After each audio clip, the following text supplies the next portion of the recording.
ada concern juga yang menyatakan si Kustul Hindi ini tidak empirik di Indonesia. Artinya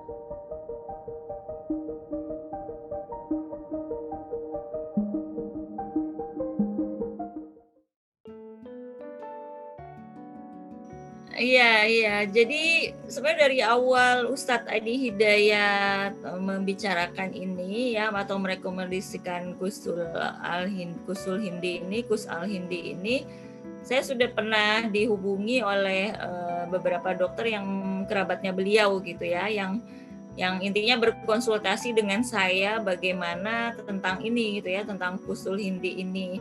Ya saya lalu memberikan jurnal-jurnal ya, jurnal-jurnal penelitian terkait Kustul Hindi, dan memang si Kustul Hindi ini tadi seperti yang saya presentasikan memang punya sifat sebagai imunomodulator ya, artinya meningkatkan kinerja dari sistem imun, kemudian juga ya punya potensi sebagai antivirus yang sebelumnya ada sifat antivirus misalnya tadi ya, sifat antivirus terhadap virus hepatitis B. Jadi ya bisa juga dia punya sifat antivirus terhadap COVID-19 juga. Jadi memang sebenarnya potensial untuk dikembangkan dan diteliti gitu ya. Kemudian terakhir beberapa hari yang lalu itu juga ada dokter yang lain lagi yang juga merupakan kerabat dari Ustadz Adi Hidayat juga mengontak saya, dan beliau bertanya bagaimana ini supaya bisa beredar secara resmi lah di Indonesia ya. Lalu saya sampaikan bahwa ya diregistrasikan aja ke Badan POM ya.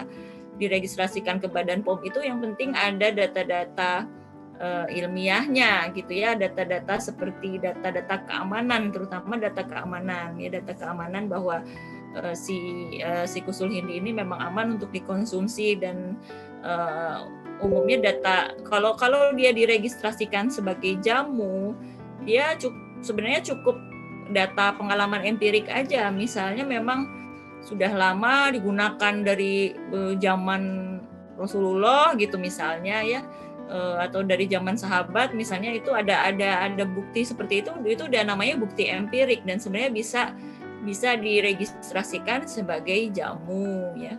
Tetapi memang ada apa namanya, ada concern juga yang menyatakan si Kustul Hindi ini tidak empirik di Indonesia. Artinya dari zaman nenek moyang di Indonesia ini belum pernah dipakai gitu misalnya, ini dipakainya di negara lain misalnya.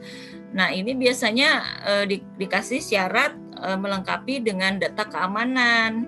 Nah data keamanan itu bisa didapat dari uji toksisitas ya, uji toksisitas misalnya pada hewan coba, dan ini sebenarnya tidak sulit ya. Jadi mungkin 3 bulan juga kita sudah dapatkan hasilnya. Jadi bisa dengan cara seperti itu ya. Jadi kemudian kalau mau dilanjut lagi ya bisa diuji klinik gitu. Kalau sudah ada data-data keamanan bisa diuji klinik sebenarnya. Begitu jawaban saya. Jadi sebenarnya kalau mau langsung dikonsumsi juga sebenarnya bagus ya, tetapi kan artinya kalau mau diedarkan secara luas kan harus ada registrasi ya dari Badan POM.